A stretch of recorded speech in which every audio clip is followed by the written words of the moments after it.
João 3,16.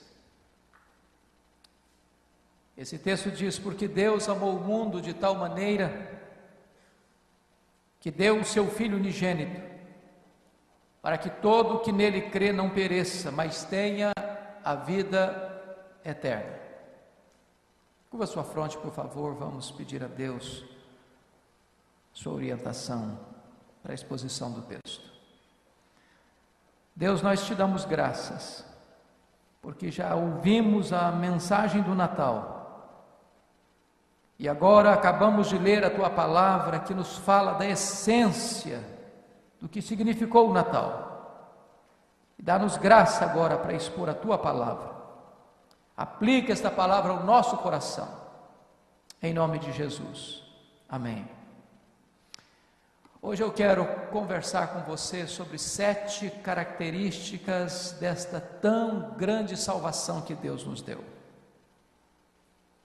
E a primeira colocação que eu quero fazer para você é a seguinte: se você pode ser salvo ou perecer eternamente, isso é possível. Se essa salvação foi providenciada por Deus, e ela foi, se essa salvação só pode ser recebida pela fé e não pelas obras, e isso é verdade. Se hoje é o dia da salvação e amanhã poderá ser tarde demais para tomar uma decisão, isso é um fato. Se Deus já declarou por você o seu amor, apesar de você e eu sermos pecadores, e Deus já fez isso.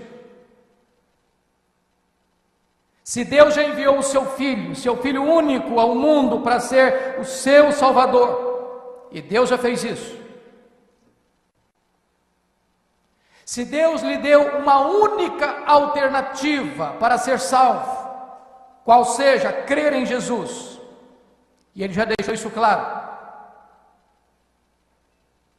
Se você tem a possibilidade de escolher nesta noite entre a vida e a morte, então é impossível você sair daqui hoje sem tomar uma decisão. Você não pode ser salvo em seus pecados. Você não pode salvar-se a si mesmo. Você não pode ser salvo pela sua religião, seja ela qual for.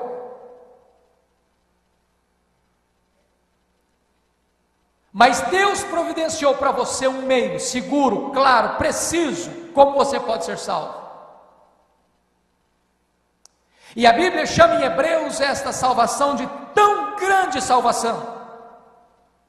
E como você pode escapar se você negligenciar essa salvação?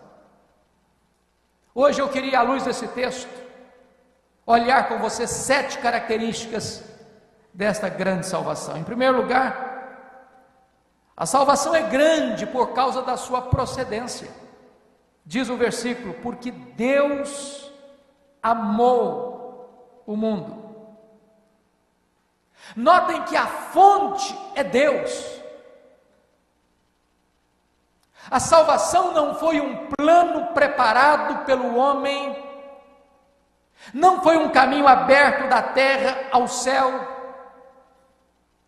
não é o homem que, na sua sede de Deus, tenta buscar Deus por si mesmo ou pelos seus recursos, mas foi Deus quem tomou a iniciativa de amar você, de atrair você com cordas de amor, de tal maneira que este amor de Deus por você é um amor eterno, incondicional, perseverante e sacrificial.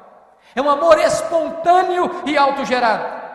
Você e eu não merecemos este amor, mas Deus nos amou, sendo nós fracos, sendo nós ímpios, sendo nós pecadores, sendo nós seus inimigos.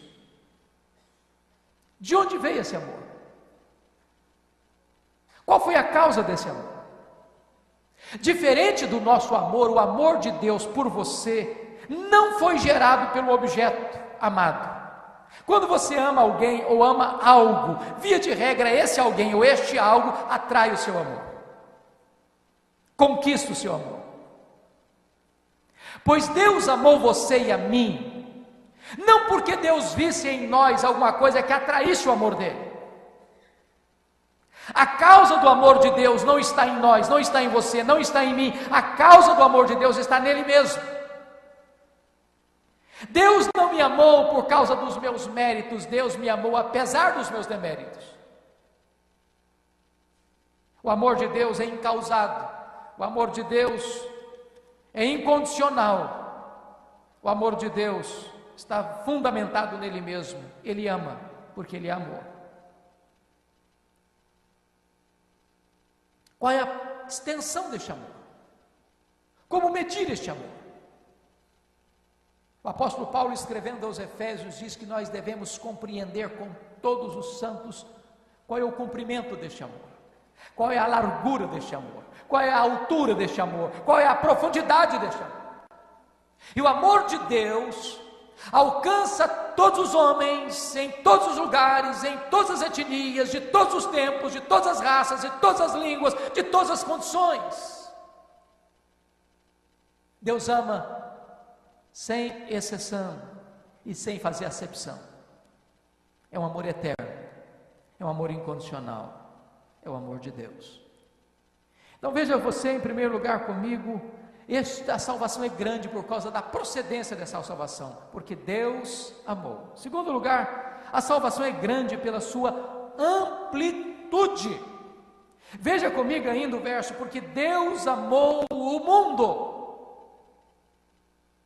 E o que Jesus quer dizer com essa expressão? Jesus proferiu essa palavra para Nicodemos. E Nicodemos era um mestre dos judeus, era um fariseu.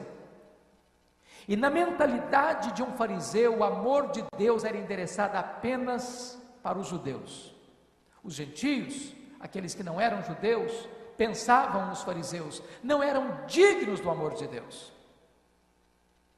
Jamais seriam contemplados pelo amor de Deus. E Jesus aqui choca a teologia de Nicodemos e as convicções dos fariseus, dizendo que o amor de Deus não tem fronteiras. O amor de Deus não é direcionado apenas a um povo, a uma casta, a uma tribo. Deus não é um Deus tribal. Ele é o Deus de toda a terra. Ele é o Deus de todas as raças. E Ele é o Deus que demonstrou o seu amor e enviou o seu Filho, para que o seu Filho morresse, para comprar com o seu sangue aqueles que procedem de toda tribo, raça, povo, língua e nação. Você pode perguntar, mas o que havia neste mundo para que Deus o amasse? Não havia nada que fosse digno do amor de Deus. A ênfase que Jesus quer dar aqui para Nicodemos não é que Deus fosse capaz de amar um mundo tão grande, mas que Deus fosse capaz de amar um mundo tão mau, um mundo que se coloca como inimigo dele, que se opõe a ele, que resiste a ele.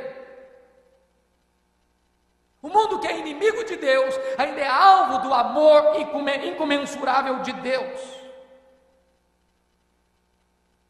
A quem que Deus amou?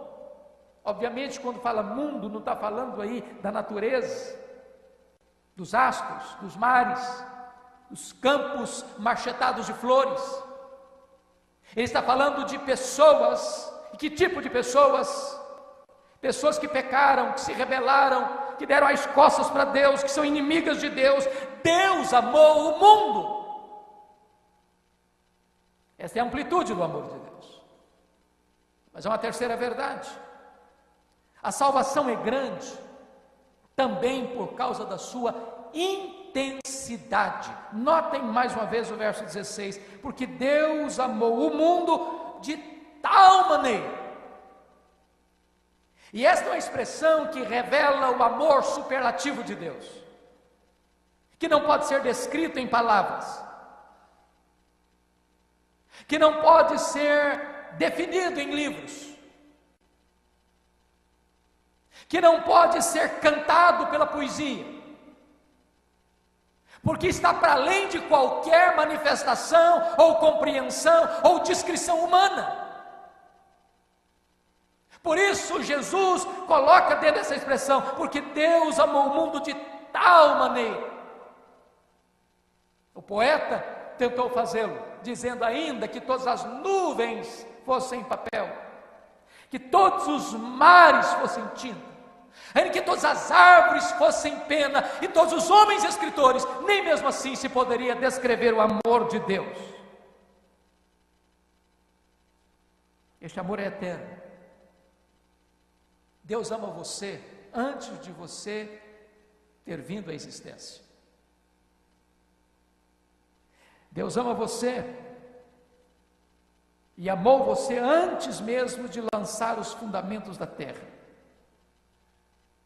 Deus já havia colocado o coração dele em você antes que as estrelas brilhassem no firmamento.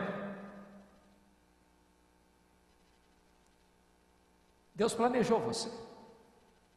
Talvez seus pais não planejaram o seu nascimento, mas Deus planejou o seu nascimento. Você não veio ao mundo por um acaso, por um acidente. Deus conhece você e ama você desde a eternidade. Ele viu você quando você foi formado de forma misteriosa, assombrosamente maravilhosa no ventre da sua mãe. Deus estava presente, acompanhando a primeira vez que o seu coração bateu. Deus viu a primeira vez que você respirou, seu primeiro choro. Deus acompanha você desde o primeiro dia em que você deu a sua primeira passada. Deus está com você nas suas noites escuras, de madrugadas insones, de lágrimas secretas, de angústias avassaladoras. Deus nunca desistiu de amar você, mesmo quando você deu as costas para Ele. O amor de Deus por você é deliberado. Ele amou você. Ele conquistou o seu coração, atraindo você com cordas de amor. É um amor perseverante, que não desiste nunca.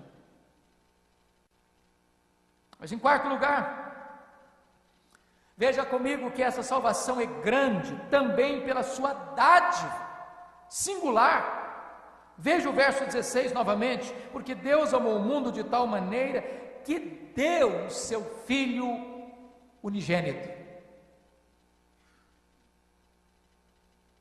Quando você para pensar nesta verdade, que preço Deus resolveu pagar pela sua redenção? Deus poderia ter dado o universo que Ele criou. Deus poderia ter oferecido um anjo. Deus poderia ter oferecido todo o ouro da terra e toda a prata, porque o ouro e a prata pertencem a Ele. Mas Deus amou você ao ponto de dar o seu Filho, o seu único Filho. E seu Filho foi dado como pão para os famintos, como água para os sedentos, como caminho para os errantes.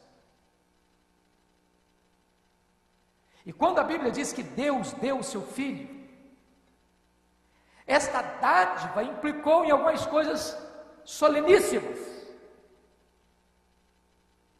É que este Filho de Deus, coigual, coeterno e consubstancial com o Pai, antes do mundo ser criado, já existia eternamente, porque Ele é o Pai da eternidade, em perfeita comunhão com o Pai, com o Filho, com o Espírito Santo, na Trindade excelsa, no conselho eterno. Lá estava Deus, o Pai, o Filho e o Espírito Santo, perfeitamente completos, felizes neles mesmos,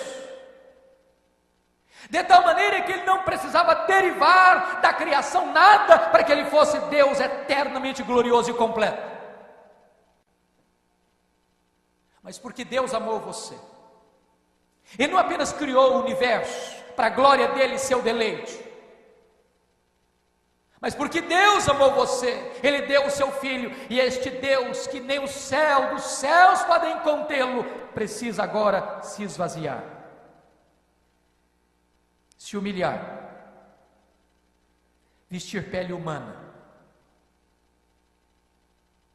tornar-se um feto, um bebê, ser deitado numa manjedoura, ser enfaixado em panos, crescer em sabedoria, estatura e graça diante de Deus e dos homens, ser submissa aos seus pais,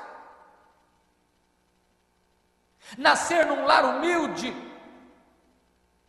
numa manjedoura, crescer de uma maneira humilde, numa carpintaria e morrer de uma forma cruel numa cruz. Porque Deus amou o mundo de tal maneira que deu o seu Filho, seu Filho unigênito. Agora a grande pergunta é: como é que Ele nos deu? Para ser nosso modelo? Para estar na glória e nós contemplarmos a sua beleza? Para nós vermos a sua majestade? Para termos um vislumbre deste Deus Filho assentado no trono e governando o universo? Como é que Deus deu o seu Filho a você? Deus deu o seu Filho para que Ele morresse, para que Ele fosse humilhado, para que Ele fosse cuspido, esbordoado, para que Ele vestisse pele humana, tomasse o seu lugar, como seu representante, seu fiador, seu substituto, para levar no seu corpo os seus pecados, e para carregar sobre o madeiro as suas iniquidades. Deus deu o seu Filho para morrer em seu lugar e em seu favor.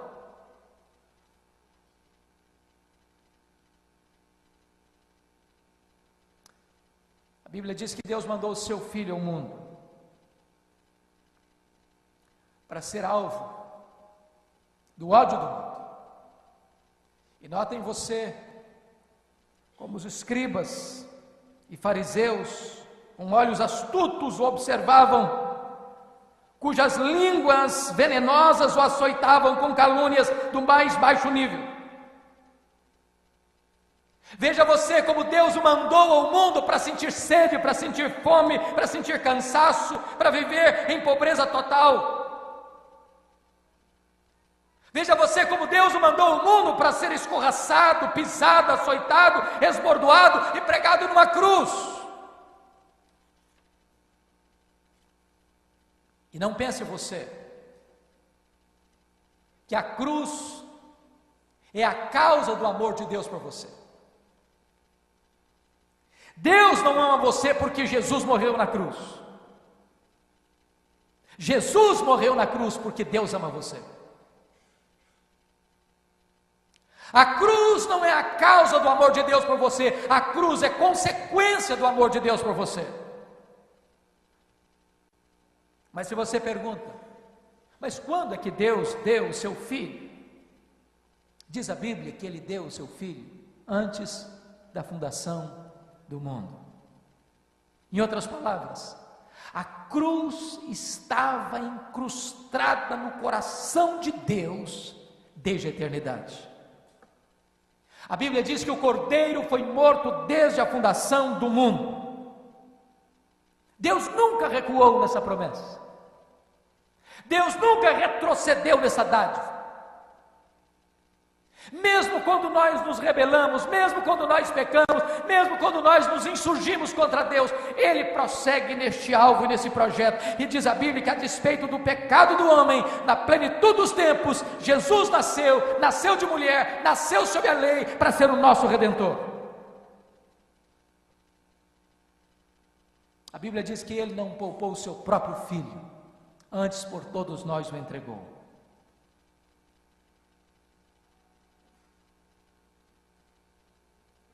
Mas ainda há uma quinta verdade.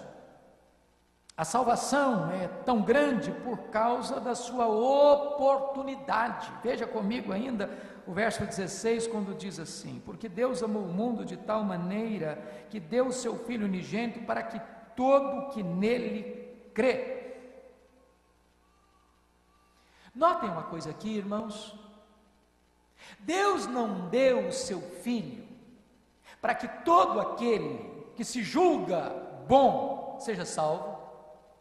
Deus não deu o seu Filho para que aqueles que fazem obras de caridade sejam salvos. Deus não deu o seu Filho para que aqueles que se julgam sinceros sejam salvos. Aqueles que são religiosos e cumprem certos rituais e cerimônias sagradas sejam salvos. Jesus é categórico e específico. Deus amou o mundo de tal maneira que deu o seu Filho para que todo que nele crê. De tal maneira que o amor de Deus é tão grande, mas o caminho da salvação é tão estreito. Deus não amou o mundo para que os incrédulos sejam salvos. Deus não amou o mundo para que os ateus sejam salvos. Deus não amou o mundo para que os agnósticos sejam salvos. Deus não amou o mundo para que os místicos que correm atrás de tantos expedientes e caminhos sejam salvos. Mas Deus amou o mundo para que todo que nele crê seja salvo. Não há outro caminho, não há outra porta, não há outra alternativa.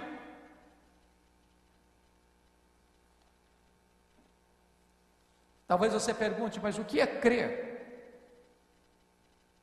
Em primeiro lugar, crer precisa passar por um sentimento intelectual, de uma convicção, de que Jesus Cristo é o Filho de Deus, e que Ele veio ao mundo, como seu representante, como seu fiador, como seu substituto, e que os seus pecados foram lançados sobre Ele, e Ele morreu, não como um mártir, não porque era fraco, não porque prevaleceu sobre ele a força dos romanos ou dos judeus, mas ele morreu pelos seus pecados.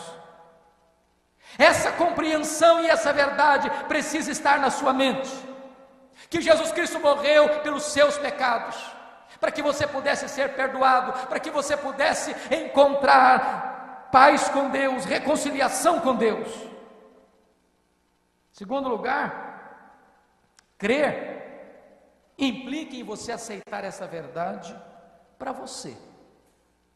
Porque não basta saber que Cristo morreu